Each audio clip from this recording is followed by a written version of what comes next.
Hello guys. आज से हम फिजिकल एंथ्रोपोलॉजी स्टार्ट करेंगे। ठीक है। और जो लेक्चर्स हैं वो मॉड्यूल वाइज चलेंगे। ठीक है। पहला मॉड्यूल हमारा फिजिकल एंथ्रोपोलॉजी का रहेगा। उसके बाद हम लोग स्टार्ट करेंगे इंडियन एंथ्रोपोलॉजी। हम ख़त्म करेंगे इंडियन एंथ्रोपोलॉजी को। और सोशो कल्चरल में जो बचा हुआ है ना, छोटा मोटा पोर्शन जो थॉट्स पढ़ाने के बाद रह गया है, वो बचा है मुश्किल से 3 या 4 दिन का, जिसमें मैरिज फैमिली किनशिप बताएंगे। वो हम वहाँ ख़त्म करेंगे। ठीक है। इस बार का जो आपने पेपर 1 देखा होगा एंथ्रोपोलॉजी का, वो बहुत ही डीमोटिवेटिंग ट्रेंड था। ठीक है। ट्रेंड बदला है। ट्रेंड जो है वो गया है रूट्स पे। अगर आपके पास कॉन्सेप्ट्स होंगे एंथ्रोपोलॉजी के, तभी आप उन क्वेश्चंस को अपने दिमाग से सोच कर वहाँ बना पाएंगे। ठीक है। वरना बहुत मुश्किल है, क्योंकि जैसे लास्ट ईयर पूछा गया था, अब तक पूछा गया है, क्वेश्चंस का ट्रेंड उस बेसिस पे नहीं रहा है। ठीक है। मैं आपको पूरा एक्सप्लेनेशन दूंगा कि किस क्वेश्चन में किस डायरेक्शन में सोचना था। और ये बहुत अच्छी बात है कि काफ़ी सारे क्वेश्चंस जो हैं, जैसे मैंने बताया भी है, विक्टर टर्नल लिमिनलिटी कॉन्सेप्ट आया था। ये मैंने आपको सिंबॉलिज्म की वीडियो में समझाया है। आप अभी भी यूट्यूब पे पढ़िए, जाके चेक करिए। ठीक है। जो एंटी स्ट्रक्चर वाला कॉन्सेप्ट है, जो राइट्स द पैसेज में, वहां मैंने इस पे बात करी है, अच्छे से बात करी है। जहां पे मैंने वैन जिनिप के बारे में बताया, उसके बाद विक्टर टर्नर के बारे में बताया। तो 10 मार्क्स का वहां से आराम से डील हो सकता था। ठीक है। और भी क्वेश्चंस थे। ठीक है। लेकिन अगर फिजिकल एंथ्रोपोलॉजी की कमांड अच्छी रही है जिन लोगों की, ठीक है, तो paper 1 was not a tough game for them. ठीक है। कोई कितना भी बोले कि बहुत टफ है, ये है वो है, लेकिन चीजें टफ तो थी, बट आपको एक डायरेक्शन में बढ़ना बहुत जरूरी है, कॉन्सेप्ट्स को प्रायोरिटी देके। अब वो समय जा चुका है जब आप पास्ट ईयर के बेसिस पे आने वाले पेपर को प्रिडिक्ट कर पाए। Paper 1 was not an easy game. ठीक है। अगर आपकी प्रिपरेशन 3 या 4 महीने की थी, ठीक है, जिनकी थी उनसे पूछिए। ठीक है। हमको जो काम करना होगा अभी, वो बेसिस होगा, पहले हम बेसिक कॉन्सेप्ट्स को डेवलप करेंगे। ठीक है। क्योंकि अब फिजिकल एंथ्रोपोलॉजी को जिस लेवल पे मैं पढ़ाता हूं उससे थोड़ा ऊपर उठाना पड़ेगा, वरना क्वेश्चंस टैकल नहीं हो पाएंगे। और मैं रियलिटी बता रहा हूं, नहीं हो पाएंगे। ठीक है। हमको थोड़े से कॉन्सेप्ट्स को और एप्लीकेशन ओरिएंटेड बनाना पड़ेगा। इसीलिए फिजिकल एंथ्रोपोलॉजी को मैं 2 भागों में कंप्लीट करूंगा। पहले मैं आपको बेसिक समझाऊंगा। ठीक है। बेसिक फिजिकल एंथ्रोपोलॉजी की पूरी नॉलेज दूंगा। जब ये बेसिक खत्म हो जाएगा, उसके बाद एडवांस नॉलेज पे जाएगा। ठीक है। हम एडवांस खेलेंगे। अभी पेड ग्रुप में आपके पास मैं पीडीएफ दे चुका हूं फिजिकल एंथ्रोपोलॉजी के 3 टॉपिक्स की। ठीक है। Part 1, part 2, part 3। हर एक पार्ट में लगभग 40 से 50 पन्ने हैं, और हर एक पार्ट जो है एक टॉपिक की तरफ घूम रहा है। ठीक है। जैसे आपको मैंने आज कौन कौन सा दे दिया, आज मैंने फिजिकल एंथ्रो का इंट्रोडक्शन दे दिया है। उसके बाद सेकंड नंबर पे मैंने आपको इवोल्यूशन दे दिया है। थर्ड नंबर पे मैंने आपको दिया है प्राइमेट्स। अब आने वाले टाइम पे मैं आपको फॉसिल्स दूंगा। फॉसिल्स के बाद मैं आपको रेस दूंगा। रेस के बाद मैं आपको जेनेटिक्स दूंगा। फिर अप्लाइड एंथ्रोपोलॉजी दूंगा, इकोलॉजिकल एंथ्रोपोलॉजी दूंगा। ठीक है। ये कुछ कॉन्सेप्ट्स हैं, मोटी मोटी चीजें हैं जिन पे हमें पढ़ना होगा। पहले हम बेसिक पढ़ेंगे। ठीक है। बिल्कुल बेसिक। नोट्स देखिए आप, बिल्कुल बेसिक है। ठीक है। कुछ एक्स्ट्रा नहीं है उसमें, फालतू बातें नहीं करी है, बहुत ही खुला खुला के लिखा हुआ है उसमें। ठीक है। आप उन नोट्स को पढ़िए, और जो अभी वीडियो में समझाऊंगा उन नोट्स को ही बेसिस मान के रखिए। अभी आपको करना क्या है, देखिए, आप नोट्स को प्रिंट निकालेंगे। ठीक है। जैसे सपोज करिए 50 पेजेस हैं स्टार्टिंग में, आप उनको प्रिंट निकाल लीजिए। उसके पीछे 50 खाली पेज लगा दीजिए, और उसको स्पाइरल बाइंड कर लीजिए या फिर सिंपल बाइंड कर लीजिए। ठीक है। वैसे मैं कहूंगा स्पाइरल बाइंड करिए, तो टोटल मिला के 100 पेजेस की कॉपी बनेगी। 50 पेज वो जो मैंने आपको दिए हैं अपनी हैंडराइटिंग में लिख के। ठीक है। और बचे हुए 50 पेज वो जो आप अप्लाइड सेक्शन में डालेंगे, जो मैं आगे बताऊंगा। ठीक है। क्योंकि क्वेश्चन को टैकल करना बहुत जरूरी है। ठीक है। चलिए, अच्छा, एक क्वेश्चन आया था कल्चर पर्सनैलिटी स्कूल का, 20 मार्क्स का। अब उसके नीचे के 2 क्वेश्चन थोड़े टफ थे, जान रहा हूं। ठीक है। लेकिन वो कल्चर पर्सनैलिटी का क्वेश्चन भी, अगर आप मेरे जो पढ़ाई हुई 2 वीडियोस थी, जिसको मैंने 2 घंटे में कंप्लीट किया था, मैक्सिमम चीजें डाल देते तो भी 15 नंबर दे देगा वो। हर एक के बारे में बात भी कर देते। 15 तो बोल रहा हूं, देगा वो 12-13 ही। ठीक है। लेकिन 15 नंबर तक का मिल सकता है अगर वीडियो से आपने देखा होगा। ठीक है। क्योंकि मैंने सारी बात करी थी उसमें, कुछ नहीं छोड़ा था। Basic personality structure, ideal personality type, ठीक है, पैटर्न ऑफ कल्चर, सीएसपी के कॉन्सेप्ट, जिसमें common culture, common socialization, common personality. ठीक है। मार्गरेट मीड की बात करी हमने, अब्राहम कार्डिनर की बात करी। ठीक है। और अपनी रूथ बेनेडिक्ट की बात करी। ठीक है। कॉन्फिगरेशन ऑफ कल्चर की बात करी। ठीक है, कोरा डू बोइस की बात करी, मॉडल पर्सनैलिटी टाइप की बात करी, एलोरिस की केस स्टडी की बात करी, समोआ की केस स्टडी की बात करी, कॉर्टिकल इंडियन की केस स्टडी की बात करी, डायनोसियन पर्सनैलिटी, अपोलोनियन पर्सनैलिटी की बात करी, ठीक है, जूनी पीपल ऑफ मैक्सिको की बात करी। अब इसमें से घुमा घुमा के अगर आप मारते ना उस आंसर में तो अच्छा खासा नंबर मिलता। ठीक है, इसलिए बोल रहा हूँ चीजें बहुत सिंपल हैं। ठीक है, आपको बस कॉन्सेप्ट से वर्क करना है। कॉन्सेप्ट अगर स्ट्रांग रहेंगे तो हम क्वेश्चंस को अच्छी तरह से टैकल कर पाएंगे। जो 2020 का जो पेपर गया है वो काफी लोगों को डिमोटिवेट करेगा एंथ्रोपोलॉजी में। अभी भी बोल रहा हूँ, paper 1 was not an easy game but paper 2 was very very easy. ठीक है, जिस हिसाब से हम लोग कराते हैं पेपर 2 वो बहुत आसान था। पेपर 1 थोड़ा सा टफ था, तो उसके लिए क्या करेंगे, हम थोड़ी सी मेहनत ज्यादा करेंगे। ठीक है, आपके पास नोट्स हैं, जैसा बोल रहा हूं वैसा करिए। 50-50 पेजेस आप एक्स्ट्रा जोड़ते जाइए। अभी हम लोग पहला मॉड्यूल उठाएंगे। पहले मॉड्यूल में जो पार्ट 1 है फिजिकल एंथ्रोपोलॉजी का इंट्रोडक्शन वो समझेंगे, उसके बाद आगे बढ़ेंगे, धीरे धीरे करके कंप्लीट करते चलेंगे। ठीक है, मैं थोड़ा सा बिजी चल रहा हूँ यार। ठीक है, अभी लास्ट मंथ भी काफी बिजी था, ये वाला मंथ भी काफी बिजी है। ठीक है, तो मैं रिप्लाई नहीं दे पाता हूँ टाइमली मेल्स पे। आप कॉल कर सकते हैं सर को, जो हमारा जो फ़ोन नंबर अवेलेबल है। ठीक है, लेकिन वो भी ज़्यादा सर बता नहीं पाएंगे। ठीक है, आपको क्या करना है, आपको बस अभी थोड़ा सा वेट एंड वॉच की स्थिति रखनी है। आपको जो नोट्स लिए हैं उसको रट लीजिए, क्रैम कर लीजिए। ठीक है, बाकी मैं बता रहा हूँ। ठीक है, आप अपने सोर्सेज को भी स्ट्रांग रखिए, बुक्स रीडिंग करिए। ठीक है, कहीं कोई डाउट बहुत स्ट्रांगली आपको परेशान कर रहा है तो मेल करिए, मैं अगर लगेगा तो मैं उस पर कुछ छोटा सा बना दूंगा या फिर आपको मैं मैसेज मैं कर दूंगा, कर रहा हूँ। ठीक है, कई लोगों के मैं रिस्पॉन्स नहीं दे पा रहा हूँ क्योंकि टाइम थोड़ा सा क्रंच है मेरे पास इस समय। ठीक है, चलिए स्टार्ट करते हैं। बाकी कोई टेंशन वाली बात नहीं है, डरने की कोई बात नहीं है, सब अच्छे से होगा। ठीक है, चलिए जो फिजिकल एंथ्रोपोलॉजी का पार्ट 1 है वो निकाल लीजिए। ठीक है, 40 पेज के आसपास है। ठीक है, उसको सामने रखिएगा। और ये वीडियो देखने से पहले भाई सबसे पहले आप क्या करने वाले हैं, जैसे मैंने आपको बताया, एक पार्ट के जैसे 50 पेज हैं, प्रिंट निकलवा लीजिए, उसके पीछे 50 पेज और जोड़िए, फिर उसको स्पाइरल बाइंड कर लीजिए। वो कॉपी आपकी पार्ट 1 बनेगी फिजिकल एंथ्रोपोलॉजी की। ठीक है, और यकीन मानिए कि ये जो छोटे छोटे मॉड्यूल्स बनेंगे 10-12, इसमें से भी एक एक मॉड्यूल में से भी 20-20 नंबर के क्वेश्चन बन सकते हैं, और जो बने भी हैं इस बार। ठीक है, क्योंकि फिजिकल एंथ्रोपोलॉजी में हमें थोड़ा सा वर्क करना होगा यार। ठीक है, ये गेम अगर कंप्लीट हो जाता है उसके बाद एंथ्रोपोलॉजी समाप्त है। 10 से 15 दिन के अंदर बाकी बची एंथ्रोपोलॉजी में करा देता हूं। बस ये थोड़ा सा कोऑपरेट कर लीजिए, इस पर वर्क कर लीजिए। ठीक है, ताकि चीजें आगे जाके आसान हो जाएं। मैं पूरा कोशिश करूंगा कि मैं अपना दे पाऊं। ठीक है, जितना मेरे पास समय आ रहा है। ठीक है, चलिए स्टार्ट करते हैं।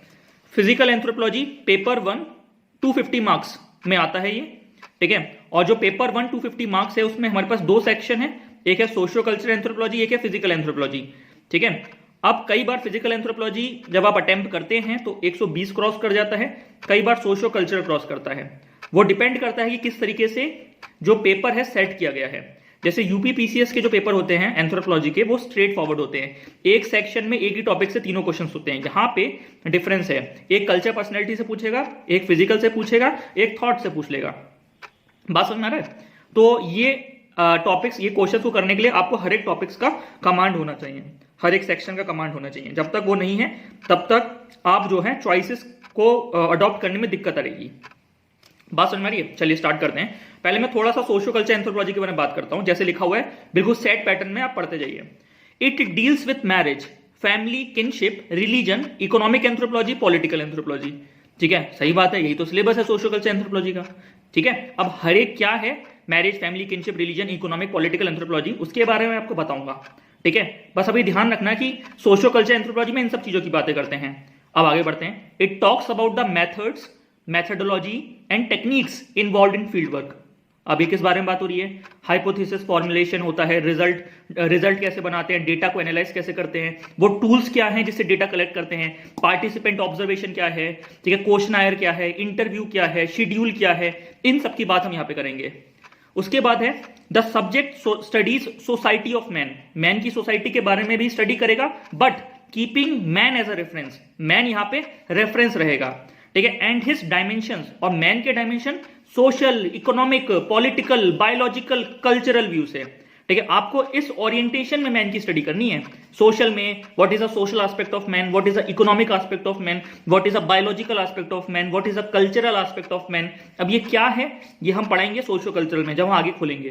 ठीक है, आपको क्या करना है, आपको सोसाइटी की स्टडी करनी है keeping man as a reference, और उसकी जो डायमेंशन है पांच तो हम बता रहे हैं, लेकिन मोटी तौर पे 5 ही डायमेंशंस के बारे में स्टडी करेंगे, बाकी तो बहुत सारे हैं, फिलोसॉफिकल है, साइकोलॉजिकल डायमेंशन ऑफ मैन है। ठीक है, अभी हमें एंथ्रोपोलॉजी में इन 5 पे फोकस ज्यादा करना है। ठीक है, it deals with anthropological theories, जो हम पढ़ा चुके हैं सोशियो कल्चर एंथ्रोपोलॉजी में, that help us to understand societies and cultures via different prisms of anthropologist. अब डिफरेंट एंथ्रोपोलॉजिस्ट हुए हैं, कौन कौन से हुए हैं बताओ? टाइलर हुआ है, मॉर्गन हुआ है, फ्रेजर हुआ है, फ्रांस बोज हुए हैं, और कौन हुआ है? मेलिनोस्की हुआ है, रेडक्लिफ ब्राउन हुआ है। ठीक है, कल्चर पर्सनैलिटी के हुए हैं सारे, रूथ बेनेडिक्ट, मार्गरेट मीड हुए हैं। ठीक है, और अपने कौन हुए हैं? मार्विन हैरिस हुए हैं। अब इन सब ने सोसाइटीज और कल्चर्स को अपने नजरिए से देखा है। ठीक है, जैसे लेस्ली वाइट बोल के गए कि culture is technology and tools. ठीक है, और हमारे ये बोल के गए, जूलियन स्टुअर्ट बोले गए कि मल्टी लीनियर इवोल्यूशन। ठीक है, basic question before man is survival, और सर्वाइवल के लिए ही मैन कल्चर्स बनाता है। It is hits environmental adaptation, ecological perspective of culture. ठीक है, लेस्ली वाइट बोल के गए कि culture is technology and tool. ठीक है, कल्चर जो है टेक्नोलॉजी और टूल है, और इसी टेक्नोलॉजी की मदद से इंसान अपनी जिंदगी को आसान बनाता है। मेरे थॉट्स के लेक्चर्स देखना। ठीक है, इनके बारे में बात करेंगे सोशियो कल्चर एंथ्रोपोलॉजी में। ठीक है, तो सोशियो कल्चर एंथ्रोपोलॉजी मोटा मोटा यही है। ठीक है, जो अभी मैंने बोला, इसके बारे में थोड़ा सा और खोलना है हमें, जो हम खत्म कर देंगे। ठीक है, अब हमारा जो फोकस एरिया है, जो फिजिकल एंथ्रोपोलॉजी, उसमें हम एंट्री करेंगे, क्योंकि फिजिकल एंथ्रोपोलॉजी ही हमें 150 नंबर तक पहुंचा सकता है पेपर 1 में। It has the potential. ठीक है, चलिए फिजिकल एंथ्रोपोलॉजी पे आइए। Physical anthropology studies biological background of man. Man का बायोलॉजिकल बैकग्राउंड क्या है, मैन की बायोलॉजिकल हिस्ट्री क्या है, मैन का बायोलॉजिकल पास्ट क्या है, आज जो हम हैं उसके पीछे की हिस्ट्री क्या है, ये बात करता है फिजिकल एंथ्रोपोलॉजी। ठीक है, हम यहां पर पहुंचे कैसे हैं, क्या भगवान ने हमें बनाया है, क्या हम एक इवोल्यूशनरी प्रोडक्ट के, इवोल्यूशनरी लाइन के प्रोडक्ट हैं, इसके बारे में स्टडी करना है। ठीक है, बात समझ में आ रही है? चलिए, it studies the biological background of man through the study of evolution, primate order और फॉसिल मैन। अब इन तीनों को पकड़ लीजिए, evolution, primate order, fossil man, ये 3 ही हैं जो मेक और ब्रेक करेंगे आपकी फिजिकल एंथ्रोपोलॉजी में कमांड। इस बार क्वेश्चन बना कि प्राइमेट्स के मूवमेंट्स को समझाओ, कौन पढ़ाता है? समझ में आ रहा है? बट अगर आपको एनाटॉमिकल फीचर्स पता है, सारे प्राइमेट्स पता है, ठीक है, और आपको यह तक पता है कि किस तरीके से मैन की इवोल्यूशनरी लाइंस में प्राइमेट्स का क्या रोल है, या फिर उनके एनाटॉमिकल फीचर्स जो हमारे फॉसिल ह्यूमंस हैं, ठीक है, फॉसिल्स, ह्यूमन फॉसिल्स हैं, उनसे कितना डिफरेंस है। ठीक है, अगर उनको बेस मानते हुए उनके मूवमेंट्स को जस्टिफाई आप कर देते, जैसे ट्री श्रीव है, वो किस तरीके से पेड़ पे चढ़ रहा है, ठीक है, और जो एप्स हैं वो ब्रैकिएशंस कैसे कर रहे हैं, ठीक है, और जो हमारे बाकी जो रहे हैं, जैसे मंकी हैं, old world monkey, new world monkey, ठीक है, अब उसमें एक टेल बैलेंस करती है बॉडी के मूवमेंट को, ओल्ड वर्ल्ड मंकी में, ठीक है, न्यू वर्ल्ड मंकी में जो टेल है वो प्रीहेंसाइल है, वो वुड्स को क्लिंग कर लेती है, ये सारे मूवमेंट्स हैं। ठीक है, ये तो मैं पढ़ाता ही हूं ना, ठीक है, अभी आपको मैं पढ़ाऊंगा। ठीक है, अब इनको जस्टिफाई करना है एनाटॉमिकल फीचर्स में से। अब ये सब डाल दोगे ना, अब वहां पे भी तुम्हें आंसर बनाना ही है, ये सब मैं पढ़ाता हूं। ठीक है, अब वहां पे ये नहीं आएगा कि मैंने जो पढ़ाया एज इट इज आ जाएगा, आपको एप्लीकेशन करना है, इसीलिए मैंने वो 50 पेज छुड़वाए हैं। ठीक है, अब जो है हम लोग क्या करेंगे, एक स्टेप आगे बढ़ेंगे, इन सब चीजों को पढ़ने के बाद इनका एप्लीकेशन सीखेंगे, जो आगे हम 50 पेज हम छुड़वाए हैं आपके। ठीक है, कि इनको यूज कैसे करना है। ठीक है, ये सबसे बड़ी गलती इस बार हो गई है। गलती ये हुई है, जो मैं मान रहा हूं कि मैं पास्ट ईयर्स के अराउंड ही घूम रहा था, जो लोगों को मैं कराया। ठीक है, पास्ट ईयर्स के क्वेश्चंस के हिसाब से प्रेडिक्शंस रहे हैं, ठीक है, कि इस तरह से क्वेश्चन बनेगा, इस तरह से क्वेश्चन बनेगा, ये बन सकता है, और कुछ हद तक बने भी, बट एप्लीकेशन ओरिएंटेड जो है थोड़ा सा आगे बढ़ गया यार। ठीक है, अब उसको पकड़ना पड़ेगा, जिसके पास बहुत स्ट्रांग था और जो वहां पे अपना मतलब पैनिक नहीं किया, अपनी इंफॉर्मेशन पे कॉन्फिडेंस था, उसको यूज करते करते अगर खेल ले गया तो नंबर मिल जाएगा। ठीक है, क्योंकि वो भी जानते हैं यार, पेपर वॉज टफ, पेपर 1, और पेपर 1 टफ होने की वजह से मुझे ऐसा लगता है कि मार्किंग थोड़ी सी लिबरल रहने वाली है, और अगर लिबरल मार्किंग है तो पेपर 1 में लोग जिनके पास फाउंडेशनल स्किल्स थी पेपर 1 की फिजिकल एंथ्रोपोलॉजी की, वो 100 क्रॉस फॉर श्योर करने वाले हैं, 120 तक पहुंच सकते हैं, उसके बाद खींच पाना मुझे लग रहा है मुश्किल है। ठीक है, चलिए अब आगे बढ़ते हैं। It studies the biological characteristics of man through the study of genetics, race, effect of inbreeding जिसको बोलते हैं consanguinity, and non consanguinity, health and human and growth and development of the humans, nutrition, इन सब के बारे में बात करेंगे। ठीक है, बायोलॉजिकल कैरेक्टरिस्टिक ऑफ मैन के बारे में बात करेंगे, बायोलॉजिकल बैकग्राउंड ऑफ मैन के बारे में बात करेंगे, बायोलॉजिकल पास्ट ऑफ मैन की बात करेंगे, और आज जो ह्यूमन है उसके बॉडी में जितने भी फीचर्स हैं या उसका जो जेनेटिकल ओरिएंटेशन है, जो उसका मॉर्फोलॉजिकल अपीयरेंस है, ठीक है, जो उसके सोशल रूल्स बने हुए हैं मैरिज के, जिससे उसका एक जेनेटिक पूल डिफाइंड है, उनके रीजंस को समझने की कोशिश करेंगे। ठीक है, और न्यूट्रिशन का ग्रोथ एंड डेवलपमेंट में क्या इंपैक्ट है, ठीक है, इन सबको जानने की हम कोशिश करेंगे। ठीक है, अब लास्ट में हम क्या करेंगे, हम एप्लीकेशन ऑफ एंथ्रोपोलॉजी की बात करेंगे, बायोलॉजिकल एंथ्रोपोलॉजी की, जिसमें हम स्टडी करेंगे कि किस तरीके से फिजिकल एंथ्रोपोलॉजी का रोल रहा है सन 1900 के बाद से ह्यूमन डेवलपमेंट के लिए कुछ करने के लिए। ठीक है, कि किस तरीके से ह्यूमन की जिंदगी को बेटर बनाया है, जेनेटिक्स ने किस तरीके से ह्यूमन में जो डिजीजेस हैं, ह्यूमन में जो कुछ अनफोर्सीन क्वेश्चंस थे ह्यूमन के सामने, उसको सॉल्व करने में अपना रोल अदा किया है, जो सब हम पढ़ेंगे अप्लाइड फिजिकल एंथ्रोपोलॉजी में।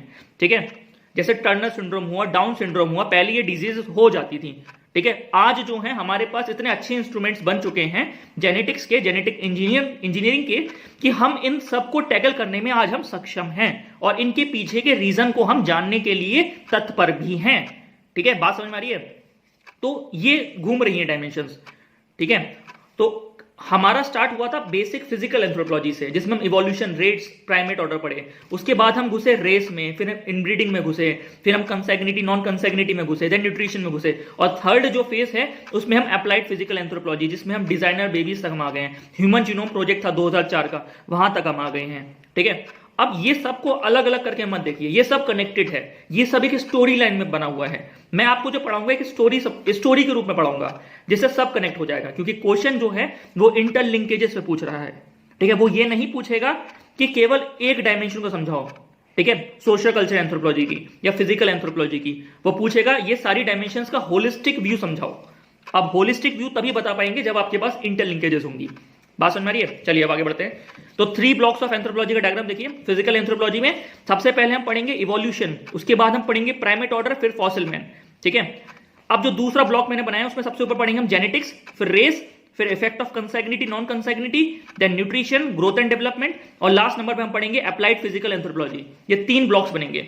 ठीक है, और जो स्टार्टिंग के 2 ब्लॉक्स हैं they are called a biological biodata of mankind, जिसमें ये सब हम पढ़ने वाले हैं। ठीक है, ये डायग्राम समझ में आ गया? अगर फिजिकल एंथ्रोपोलॉजी का क्वेश्चन बनता है तो ये डायग्राम चेप देना। ठीक है, देखो मेजॉरिटी ऑफ टाइम ना केवल टॉपिक्स ही लिखे जाते हैं आजू बाजू के, मतलब कि इस पोर्शन में क्या टॉपिक्स हैं उन्हीं टॉपिक्स को आंसर बना के लिख देते हैं। जैसे मैं स्टार्टिंग में सोशल कल्चर पढ़ा रहा था, मैं क्या पढ़ा रहा था, अब सोशल कल्चर एंथ्रोपोलॉजी आया ना, तो उसके बारे में अगर ओवरव्यू पूछा एंथ्रोपोलॉजी क्या है, तो ये सब सिलेबस ही तो मैं चेप दिया, एक तरीके से पूरा सिलेबस ही उतार दिया, नंबर मिल जाता है। ठीक है, मिल रहा है नंबर। ठीक है, चलो आगे बढ़ते हैं। अब physical anthropology help us to study the differences and similarity found among the peoples of the world.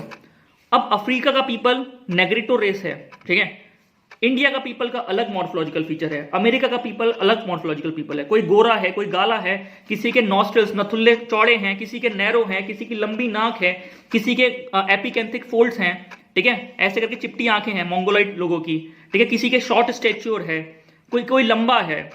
क्या ये सब अलग हैं? क्या यह सब ह्यूमन है? ठीक है, इसी की तो लड़ाई थी 1940 के आसपास तक की, रेसिज्म की लड़ाई। ठीक है, इंसान जो हैं सब एक हैं, फिजिकल एंथ्रोपोलॉजी ये बताता है। उनका जो मॉर्फोलॉजिकल डिफरेंस है वो केवल और केवल उनके एनवायरमेंटल अडेप्टेशन की वजह से है। ठीक है, जो इवोल्यूशन और नेचुरल सिलेक्शन ने कंट्रोल किया है, ये हम आगे समझेंगे।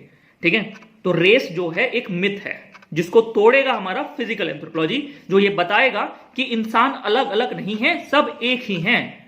ठीक है, इस पर बात करेंगे। ये है फिजिकल एंथ्रोपोलॉजी जो बात करेगा जो ह्यूमन मैनकाइंड इज वन की। और सेम बात इंडियन एंथ्रोपोलॉजी में उसी समय एस.सी. रॉय भी कर रहे थे। जब बोल रहे थे वो क्या बोल रहे थे, जितनी भी रेसेस आपको दिखती हैं they are the same. India में जितनी भी रेशियल पैटर्न्स आपको दिखते हैं they belong to Caucasoid stock. ठीक है, उन्होंने ये स्टेटमेंट दी थी जिसमें उन्होंने मैनकाइंड इज वन की बात करी थी। वो सिमिलरिटीज पे ज्यादा फोकस करते थे कि अरे सारे ह्यूमंस एक ही हैं, सब कोई अलग नहीं है। ट्राइबल्स लोगों को तुम ह्यूमन नहीं मानते हो, जैसे कई फीचर्स थे कि ट्राइबल्स लोगों को जंगली बोलते थे। अब जंगली क्या है, वो भी इंसान है यार। ठीक है, तो मैनकाइंड को एक प्लेटफॉर्म पे लाने का काम किया है किसने? फिजिकल एंथ्रोपोलॉजी में। तो इसके बारे में हम स्टडी करने वाले हैं। क्लियर हुआ? आगे बढ़ते हैं, ठीक है। और ध्यान रखना, केवल आज का ह्यूमन नहीं, जो पुराना ह्यूमन है उसके बारे में भी हम स्टडी करेंगे। क्रो मैग्नन हो गया, होमोसेपियंस की बात कर रहा हूं मैं, क्रो मैग्नन, ग्रीमाल्डी, चांस लीड, आज का ह्यूमन, ठीक है, प्रोग्रेसिव निएंडरथल, ये सब ह्यूमन ही है, ठीक है।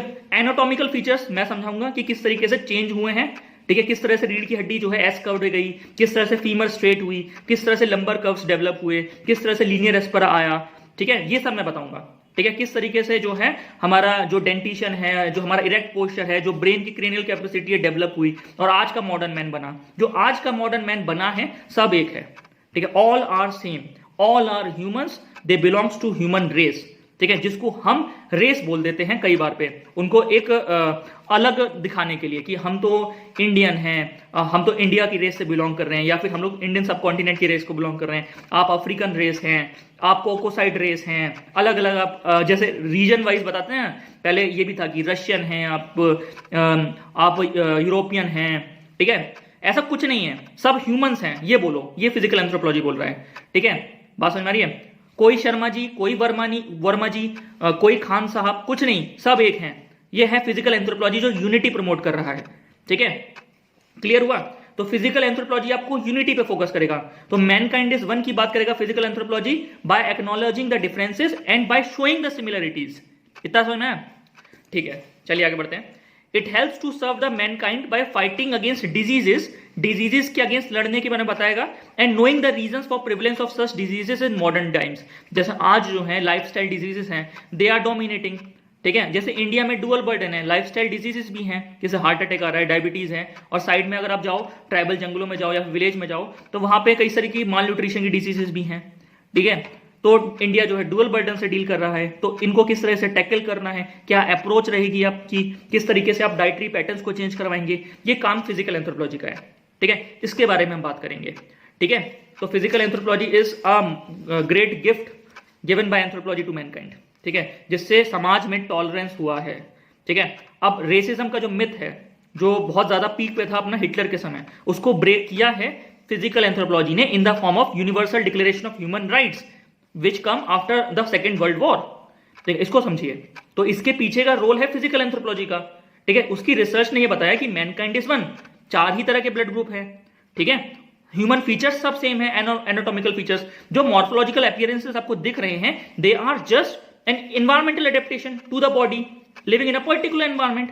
अब उस एनवायरमेंट में जीने के लिए उसकी बॉडी ने कुछ फीचर्स बनाए हैं डाउन द एजेस, वरना वो पॉपुलेशन उस रीजन में सर्वाइव नहीं कर सकती। अब उस फीचर्स के बेसिस पे हम उसे डिस्क्रिमिनेट करें तो वो गलत है ना, ये बता रहा है फिजिकल एंथ्रोपोलॉजी।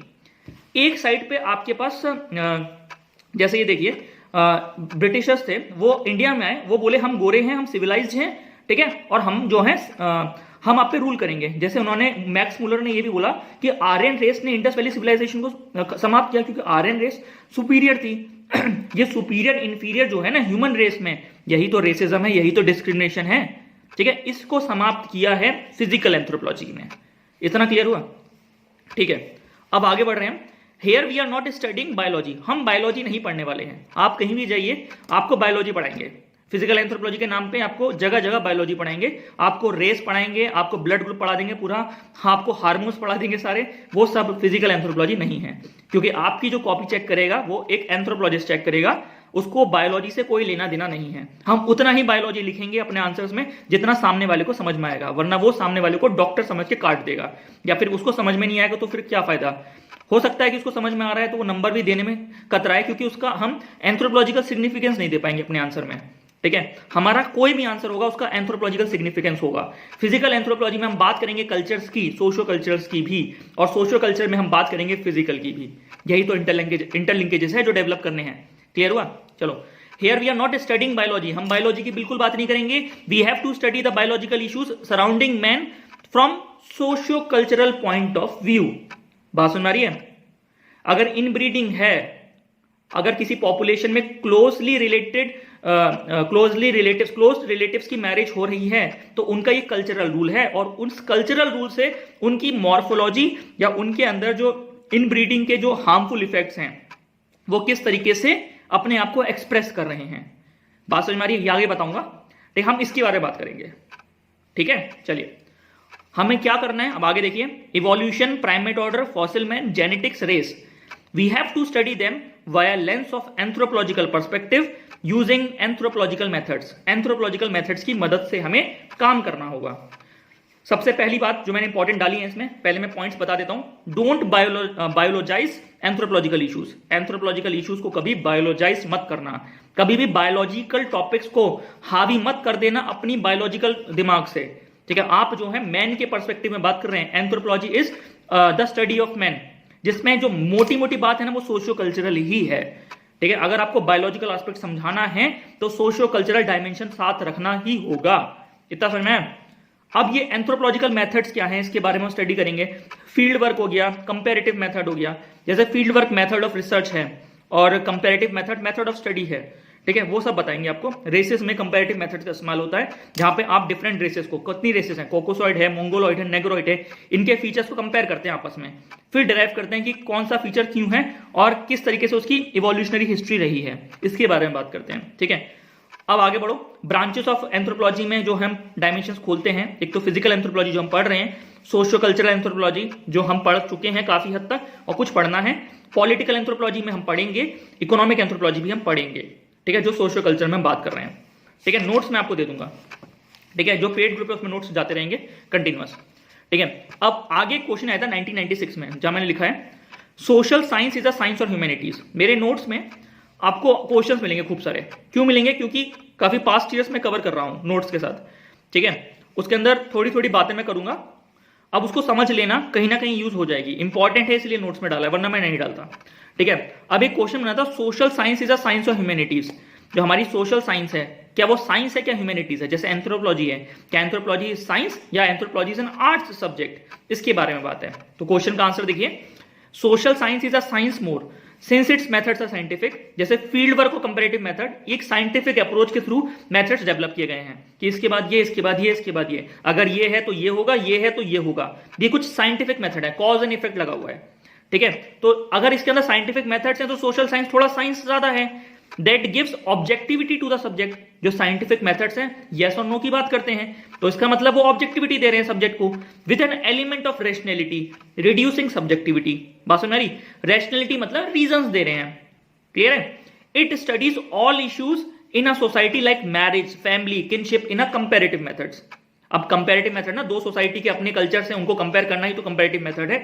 फील्ड वर्क है, एक पर्टिकुलर सोसाइटी के बारे में आप डिफरेंट एस्पेक्ट्स में उसके कल्चर्स के रीजंस और उसके एग्जिस्टिंग कल्चर्स का आज का जो महत्व है उसको समझने की हम कोशिश करेंगे, ठीक है। And since it all studies about language हो गया, मिथ हो गया, रिलीजन हो गया, फिलोसॉफिकल एस्पेक्ट ऑफ मैन हो गया, it is also close to humanities. देखो हमको बीच में खेलना है। सोशल साइंस केवल साइंस नहीं है, ह्यूमैनिटीज भी है। जैसे एंथ्रोपोलॉजी में हम काफी चीजें ऐसी पढ़ेंगे जो एक डायरेक्शन में जा रही हैं, जैसे सीएसपी का प्रिंसिपल है, सेक्स समा का प्रिंसिपल है, ठीक है। ये आपको एक लॉजिकल सीक्वेंस दे रहा है, ठीक है। क्या बोला था क्लासिकल इवोल्यूशनिस्ट ने कि सेवेजरी से बार्बरिज्म, बार्बरिज्म से सिविलाइजेशन, ये लॉजिकल सीक्वेंस है, ये साइंस है, ये अप्रोच है जो सोसाइटी को डायरेक्शन दे रहा है। उसके बाद बीच में उठे कौन? मेलिनोस्की और रेडक्लिफ ब्राउन, जो बोलते हैं कि जो कल्चर आज हैं they are because due to the functions of the culture that is very necessary for the society और द इंडिविजुअल्स एग्जिस्टेंस। इंडिविजुअल की बायोसाइकोलॉजिकल नीड और सोसाइटी का सोशल स्ट्रक्चर रीइंफोर्स और इंटीग्रेट रहे, ये है सब्जेक्टिविटी, ठीक है। अब इसके बीच में कहीं एंथ्रोपोलॉजी है जहां फंसा हुआ है, अब उसको समझना है, क्लियर हुआ? तो सोशल साइंस जैसे डायग्राम बनाया, बीच में देखो, नीचे देखो, एक सब साइंस बनाया, एक तरफ ह्यूमैनिटीज बनाया, बीच में जो वो है हमारे पास। तो देखो डायग्राम बना हुआ है, एक तरफ साइंस है, एक तरफ ह्यूमैनिटीज है, तो बीच में जो ओवरलैपिंग एरिया है वही सोशल साइंस है, क्लियर हुआ? तो ये बना देना, अच्छा है। अब आगे नोट्स लिखा हुआ है, नोट में देखिए, in the very similar way we have to study all the issues of physical anthropology in a comparative way. हमको कंपैरेटिव वे में स्टडी करना होगा, तभी आप इंटरलिंकेजेस बना पाएंगे। इसको बोलते हैं कंपैरेटिव फ्रेमवर्क, ठीक है। At last holistic principle is also important. Answers में एंथ्रोपोलॉजी के होलिस्टिक प्रिंसिपल और कंपैरेटिव अप्रोच, इस पे खेलना होता है, ठीक है। Holistic principle is also important. Any issue in anthropology is suppose to be dealt in all dimensions of man. Man के हर एक डायमेंशन में हम खेलेंगे, वो सोशल भी होगा, वो इकोनॉमिक भी होगा, वो पॉलिटिकल भी होगा, वो बायोलॉजिकल भी होगा, वो कल्चरल भी होगा। बात समझ में आ रही है? चलो अब आगे बढ़ते हैं। आगे देखिए, आगे मैंने बनाया है इवोल्यूशन। इवोल्यूशन हम बात कर रहे हैं लामार्किज्म की, हम बात करेंगे डार्विनिज्म की, हम बात करेंगे सिंथेटिक थ्योरी की। तो इवोल्यूशन में तीन ही थ्योरीज हैं, ठीक है। अब इन्हीं थ्योरी के आपस के कंपैरिजन को समझाते हुए, उनके इवोल्यूशनरी ट्रेस को समझते हुए हम एक होलिस्टिक पर्सपेक्टिव दे जाएंगे। जैसे इवोल्यूशन में हम इंटरलिंकेजेस को समझ पाएंगे, ठीक है, अभी समझाऊंगा तो समझ में आएगा। तो देखो अभी से comparative way of study of all three of them, इसमें हम सिमिलैरिटीज की भी बात करेंगे, हम डिफरेंसेस की बात करेंगे कि क्वेश्चन क्या बनता है कि लामार्किज्म और डार्विनिज्म को कंपेयर कीजिए। डार्विनिज्म किस तरीके से सिंथेटिक थ्योरी में बना है, how Lamarckism and Darwinism have helped in the formulation of synthetic theory and its approaches, how synthetic theory have led to the development of the new physical anthropology और biological anthropology, how the tools of, जैसे question बना था इस बार, क्या बना था इस बार कि किस तरीके से डार्विनिज्म की मदद से सिंथेटिक थ्योरी बनी है, ठीक है। और इस बार ये कई यूपीपीसीएस के इंटरव्यू में ये क्वेश्चन पूछा गया है, ठीक है, अभी रिसेंटली में कंप्लीट हुआ है। अब होलिस्टिक प्रिंसिपल की बात कर रहा हूं, नीचे देखिए डायग्राम, इवोल्यूशन, फॉसिल मैन और प्राइमेट ऑर्डर, ठीक है, ये तीनों आपस में लिंक्ड हैं। मैंने आपको इवोल्यूशन और प्राइमेट ऑर्डर दे दिया है, अभी फॉसिल मैन दे दूंगा, आज ही दे दूंगा नोट्स में। ये तीनों आपस में लिंक्ड हैं, ठीक है। अब अगर हम इनको अलग अलग करके पढ़ेंगे तो हम लोग वहां पे गड़बड़ कर देंगे। हमको तीनों को पढ़ना होगा और तीनों के चीजों को समझना होगा कि तीनों में सिमिलरिटीज क्या हैं, ठीक है, तभी तो एक होलिस्टिक प्रिंसिपल बनेगा। ये टॉपिक्स में सिमिलरिटी समझना, ठीक है, किस तरीके से evolution will feed the data of primate order and primate order will feed the data of the fossil man and this fossil man will feed the data of racism और race, ये समझना है, ठीक है। अगर ये स्टोरी लाइन समझ में आ गई तो आप दुनिया जहां का आंसर लिख लेंगे, और इस बार कई लोगों ने एक्सपीरियंस भी किया है, ठीक है। चलिए आगे बढ़ रहे हैं। अब एक क्वेश्चन है 1992 में, व्हाट इज ऑर्गेनिक इवोल्यूशन। अब तो नहीं पूछा जा रहा है, ठीक है, लेकिन बता देता हूं। देखो ऑर्गेनिक इवोल्यूशन क्या है, एक कोड याद रखना, महाराष्ट्र से गांधीनगर गया एमआरआई कराने, मेरे पूरे नोट्स में कोड बने हुए हैं, ठीक है। इन कोड की मदद से जब फाइनल आप आंसर लिखते हैं ना, तब आपके पास पॉइंट्स होते हैं, मतलब जो टर्म्स होती हैं वो याद रहती हैं। जैसे महाराष्ट्र एमएच है, गांधीनगर जीएन है, एमआरआई है एमआरआई, ठीक है। तो एम महाराष्ट्र का एम है म्यूटेशन, एच है हाइब्रिडाइजेशन, जी है जेनेटिक ड्रिफ्ट, एन है नेचुरल सिलेक्शन, फिर एम आया माइग्रेशन, फिर रिकॉम्बिनेशन, देन आइसोलेशन। तो आपके पास टोटल मिला के 60 टर्म हो गई, ठीक है। तो कोई भी एक जेनेटिक पूल होता है किसी भी एक पॉपुलेशन का, उस पर ये सब लगता है, इसमें से कोई भी जीरो नहीं होता, ठीक है। ये सारे फैक्टर्स हैं, ये सब लगते हैं और ये मिलके जीन पूल को चेंज करते हैं, और जब ये जीन पूल चेंज हो जाता है इसी को बोलते हैं ऑर्गेनिक इवोल्यूशन, ठीक है। अभी समझ में नहीं आएगा, धीरे धीरे करके समझेंगे। एक पॉपुलेशन का अपना एक जीन पूल होता है जिसमें कुछ पर्टिकुलर सेट ऑफ जीन्स अपने आप को ज्यादा एक्सप्रेस करते हैं या फिर उनकी फ्रीक्वेंसी ज्यादा देखी जाती है।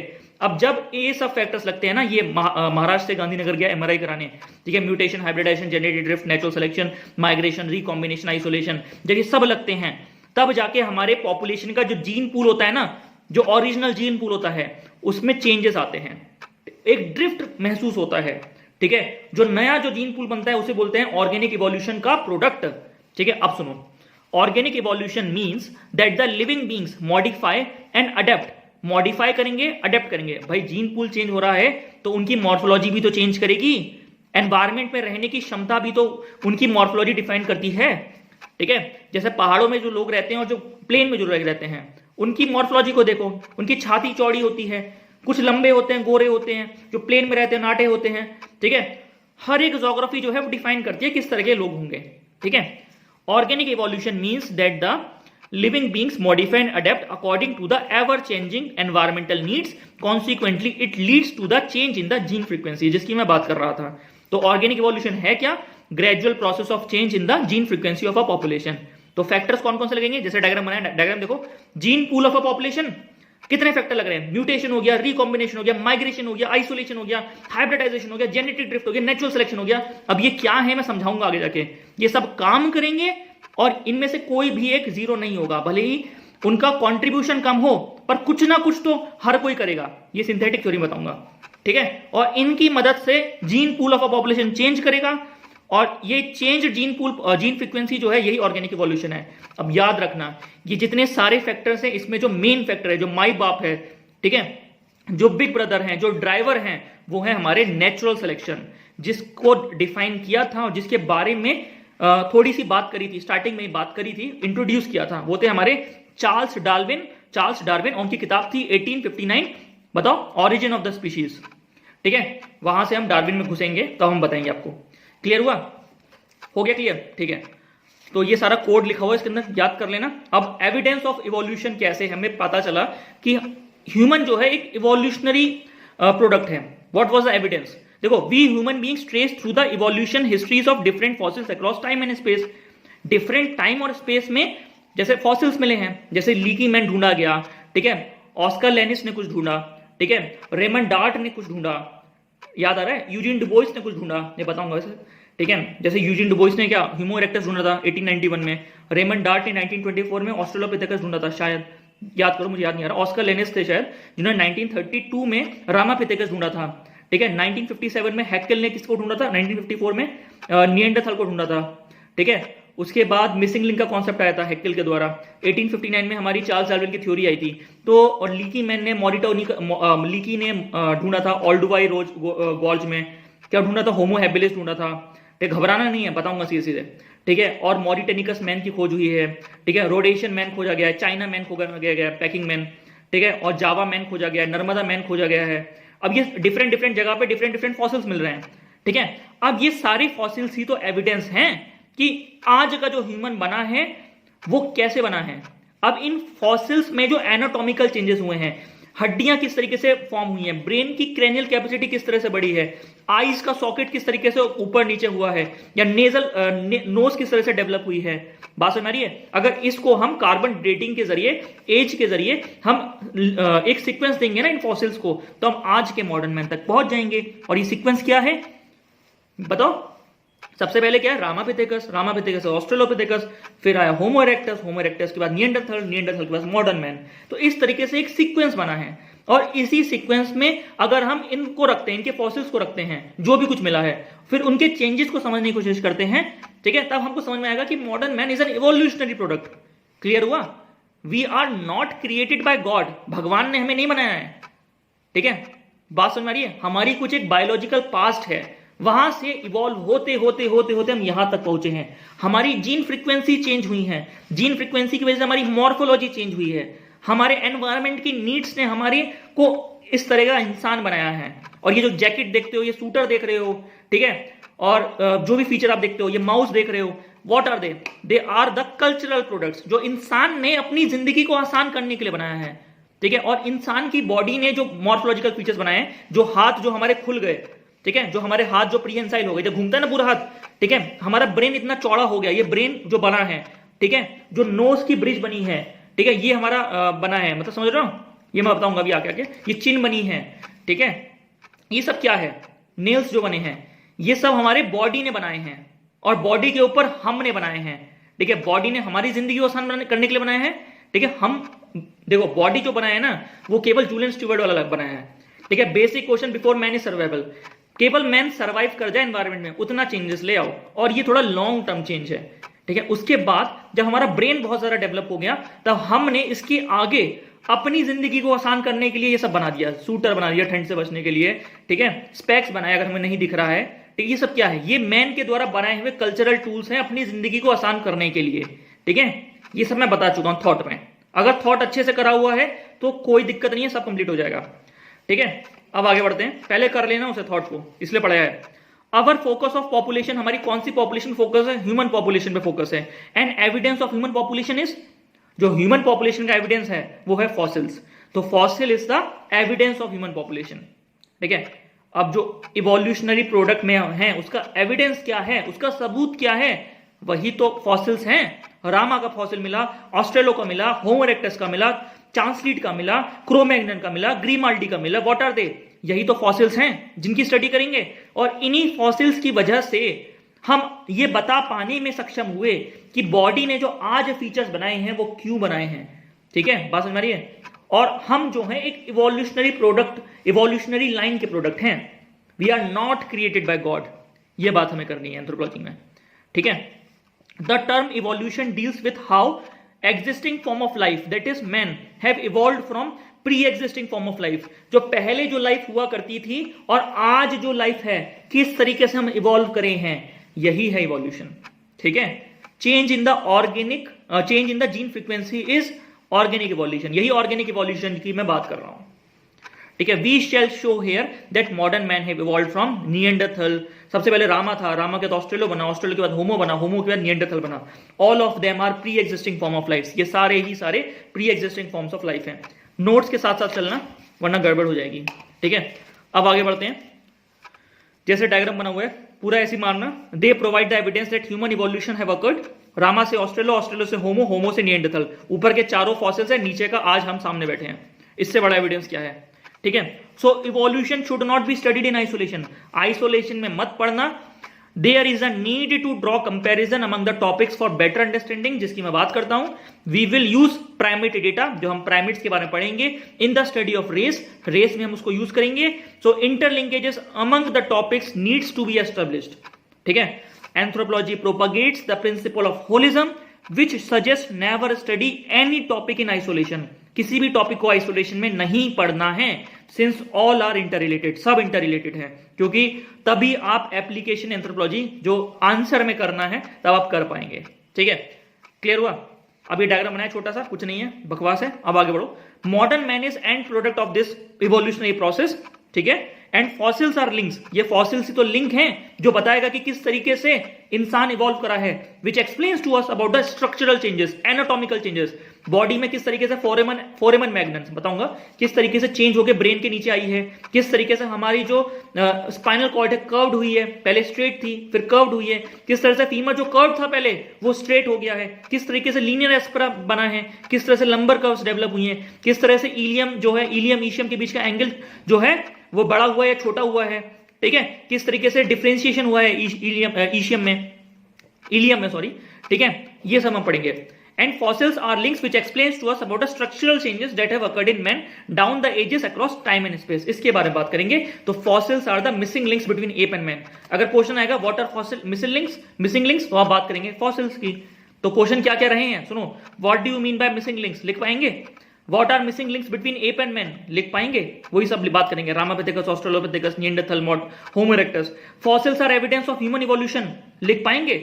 Fossils are evidence of hominization, structural changes that took place towards the formation of a modern man. ये सब है क्या, इन पे हम बात कर लेंगे आराम से, आगे मैं बताऊंगा फॉसिल्स में भी, ठीक है। इतना क्लियर हुआ, ठीक है।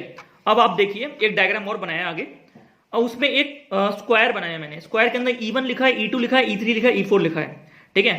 अब ऊपर लिखा है MHGN MRI, यही मेरा है। महाराष्ट्र से गांधीनगर गया MRI कराने, ये सारे सातों फैक्टर्स हैं, ठीक है। सातों के सातों फैक्टर मारने हैं भाई, याद आ रहा है, समझ में आ रहा है इवोल्यूशन में, ठीक है।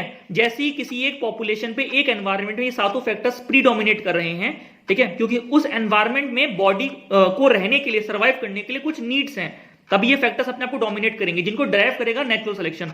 तब जीन फ्रीक्वेंसी चेंज करेगी, जीन फ्रीक्वेंसी चेंज करेगी, तब जाके बॉडी में मॉर्फोलॉजिकल फीचर्स डेवलप होने स्टार्ट हो जाएंगे। क्योंकि basic question before man is survival, काला होगा, नाक नॉस्ट्रल्स चौड़े होंगे, ठीक है, या हाइट डेवलप होगी, या फिर वो जो मैं बताया ना कि कर्व्ड स्ट्रक्चर स्टार्ट होगा, इस तरह से चेंजेस होने स्टार्ट हो जाएंगे बॉडी में, ठीक है। तो E2 वाले एनवायरमेंट में ये ज्यादा डोमिनेट करे फैक्टर्स, फ्रीक्वेंसी चेंज हुई, ठीक है, और जब फ्रीक्वेंसी चेंज होगी तो नई स्पीशीज बनने की तरफ हम होंगे, ठीक है, बात सुन रही है, या फिर नई एक ह्यूमन पॉपुलेशन या नई कोई पॉपुलेशन बनने के हम करीब होंगे, ठीक है। E1, E2, E3, E4 different environment है, एनवायरमेंट अलग है तो बॉडी के नीड्स अलग होंगे उस एनवायरमेंट में सर्वाइव करने के लिए, इस बात को याद रखना। जैसे पहाड़ में आप रहते हैं तो आपके नीड्स अलग होंगे, रेगिस्तान में रह रहे हैं तो बॉडी के नीड्स अलग होंगे, कोस्टल एरिया में रह रहे हैं तो बॉडी के नीड्स अलग होंगे, आइलैंड में रह रहे हैं तो बॉडी के नीड्स अलग होंगे। हर एक एनवायरमेंट में रहने पे बॉडी के नीड्स अलग होंगे, क्योंकि basic question before man is survival, और उसके लिए बॉडी में कुछ फीचर्स बनेंगे। जब वो फीचर्स डेवलप होने स्टार्ट होंगे, ठीक है, तब बॉडी में कुछ अपीयरेंसेस आएंगे जो आपको लगेगा ये स्पेसिफिक है। अब इस बेसिस पे आपको डिस्क्रिमिनेट नहीं करना है, ठीक है। यही तो रेसिज्म का मिथ तोड़ेगा हमारा फिजिकल एंथ्रोपोलॉजी, जिसकी हम स्टडी करने जा रहे हैं। क्लियर हुआ? इनिशियली देयर वर एप्स, हम जैसे जानते हैं कि सब एप्स ही थे, हम भी एप्स ही थे, हम भी बंदर थे, ठीक है, हम भी प्राइमेट थे, प्राइमेट तो हम आज भी हैं, हम भी बानर थे, हम भी एप्स थे, ठीक है, ऑल ओवर हर जगह एप्स थे। But due to MHGN MRI जो मैं बता रहा हूं, सातों factors in E2 environment, E2 environment में लगा, ठीक है, of apes population a new gene frequency created which ignited the organic evolution story, ठीक है, जो आज हम सामने बैठे हैं आपके। Note, we will develop a systematic study in physical anthropology. अब मैं आपको इसका रीजन दे देता हूं, इतना मैं आपको सस्पेंस में नहीं डालता हूं। जैसे E1, E2, E3, E4 है। अब E1, E3, E4 में पेड़ थे, केवल एनवायरमेंट उनका पेड़ था, ब्रैकिएशन वाज अ नीड। E2 में क्या हुआ, E2 में सवाना ग्रासलैंड से बड़ी बड़ी ग्रासेस थी, ठीक है, क्लियर हो रहा है। तो ये ग्रासलैंड वाला एनवायरमेंट है। E1, E3, E4 जो है ये पेड़ वाला था। तो पहले एप्स थे, ठीक है, एप्स कैसे चलते हैं, ऐसे डाली पे चढ़ते हैं, ऐसे ऐसे करके, ब्रैकिएशन वाज द नीड, तो हाथ लंबे हो गए, यूज डिसयूज थ्योरी अगर बताऊंगा, हाथ लंबे हो गए, हाथों का नीड था। लेकिन मैन जो है, मैन जो मतलब मैन वाले जो एप थे, वो उनके सामने ग्रासेस थी, तो ग्रासेस थी तो वो थोड़ा सा जैसे एप जो होता है ना, बैंड होता है उसका, मतलब जो उसकी जो खड़ा नहीं हो सकता, इरेक्ट नहीं हो सकता एकदम तरीके से, ठीक है। अब E2 में उसने कोशिश करी, मैं इरेक्ट होकर देखता हूं जानवर को, कोई मुझे खा तो नहीं लेगा, या फिर किसका मैं शिकार कर सकता हूं, या फिर कोई डेंजर तो नहीं है परसीव करने के लिए, तो उसने कोशिश करी उठने की E2 एनवायरमेंट में, ड्यू टू द एनवायरमेंट की वजह से, सवाना ग्रासलैंड से ऊंचे ऊंचे, अफ्रीका की बात कर रहा हूं मैं, ठीक है, क्योंकि वहीं से बोला जाता है कि मॉडर्न मैन का उदय हुआ है, ठीक है, वो मैं आगे बताऊंगा। तो E2 एनवायरमेंट इस तरीके से था, सवाना ग्रासलैंड, तो कोशिश करी थोड़ी सी, तो वो बना, थोड़ा सा रीढ़ की हड्डी सीधी हुई तो वो बना रामा, फिर थोड़ी और कोशिश करी तो थोड़ी और सीधी हुई तो बना ऑस्ट्रेलो, थोड़ी और कोशिश करी तो थोड़ी और क्या पूरी सीधी हो गई होमो इरेक्टस में, और जैसे ही वो सीधा हुआ उसके दोनों हाथ फ्री हो गए, चारों तरफ घूमने लगे, ठीक है, बात समझ में आ रही, जैसे ही उसके दोनों हाथ फ्री हो गए, ठीक है, तो उसने टूल्स बनाने स्टार्ट किए, ठीक है, उसने हंटिंग करनी स्टार्ट करी, ठीक है, उसने जानवरों को मारना स्टार्ट किया, खाना स्टार्ट किया, लोअर पैलेलिथिक कल्चर बना, मिडिल पैलेलिथिक कल्चर बना, अपर पैलेलिथिक कल्चर बना, उसके बाद हमारा मिडिल वो बना, मीजोलिथिक कल्चर बना, फिर न्यूलिथिक कल्चर बना, इस तरह से कल्चर्स बनने स्टार्ट हुए। तो वो कल्चर जब बनेंगे ना, मैन के हाथ फ्री हुए तभी कल्चर्स बने हैं, ठीक है, जब तक मैन के हाथ फ्री नहीं होंगे, ठीक है, जो हमारा इवोल्यूशनरी हिस्ट्री वाला मैन है उसके हाथ अगर फ्री नहीं होंगे तो कल्चर्स नहीं बन पाएंगे। और जैसे ही कल्चर्स बने, कल्चरल इवोल्यूशन हुआ, वैसे ही उसने स्ट्रेस किया बॉडी पे बायोलॉजिकल इवोल्यूशन के लिए। कैसे, अब देखो, जब वो हंटिंग करने जाएगा तो दिमाग लगाएगा, जब वो कल्चर्स रूल्स बनाएगा तब दिमाग लगाएगा, जब ब्रेन का ज्यादा यूज कर रहा था तो ब्रेन की क्रेनियल कैपेसिटी बढ़नी स्टार्ट हो गई, 400 से 1400 तक पहुंच गई। आज अगर आप चिंपैंजी को देखो तो 400 सीसी का ब्रेन है, हमारे पास 1300-1400 सीसी का ब्रेन है, ठीक है। वो कैसे हुआ, क्योंकि हमने ज्यादा यूज किया डिफरेंट एनवायरमेंट में अपने आप को अडेप्ट करने के लिए, तो बॉडी में भी उसी हिसाब से चेंज हुए। तो कल्चरल इवोल्यूशन ने इग्नाइट किया बायोलॉजिकल इवोल्यूशन को, बायोलॉजिकल इवोल्यूशन ने फर्दर इग्नाइट किया कल्चरल इवोल्यूशन को, ठीक है, बात समझ में आ रही है। तो ये साइकिल चलती रही जिसमें हम फंस गए, और इसी फंसी हुई साइकिल में आज हम आपके सामने बैठे हैं, ठीक है। तो हमारे बंदर जो थे, जो बानर थे पास्ट में, उसमें किस तरीके से चेंजेस आए, जिस तरीके से आज हम बन पाए, ठीक है, यही हम स्टडी करेंगे। क्लियर हुआ, वो मैं आपको क्लियर बताऊंगा। 3 चीजें हुई हैं, कैसे इरेक्ट हुए हैं, कैसे हमारे दांत छोटे होते चले गए हैं, ठीक है, क्योंकि हमने रॉ फूड खाना कम कर दिया, हम पका हुआ खाने लगे फायर के डेवलपमेंट के बाद, तो यूजफुलनेस ऑफ द टीथ जो है श्रिंक करता चला गया, तो दांत जो है छोटे होते चले गए। ब्रेन का हम ज्यादा इस्तेमाल कर रहे थे तो ब्रेन हमारा बड़ा होता चला गया, और इरेक्ट होने की हमने कोशिश करी थी, याद बताया, सवाना ग्रासलैंड में, तो हम इरेक्ट होते चले गए, होमो इरेक्टस में इरेक्ट हो गए, उसके बाद से हम इरेक्ट हैं, आज भी इरेक्ट ही हैं, ठीक है, क्लियर है। तो यहाँ पे हमारा इंट्रोडक्शन में हमने पहला लेक्चर दे दिया, छोटा रखेंगे, अब अगला हम नेक्स्ट में पढ़ेंगे।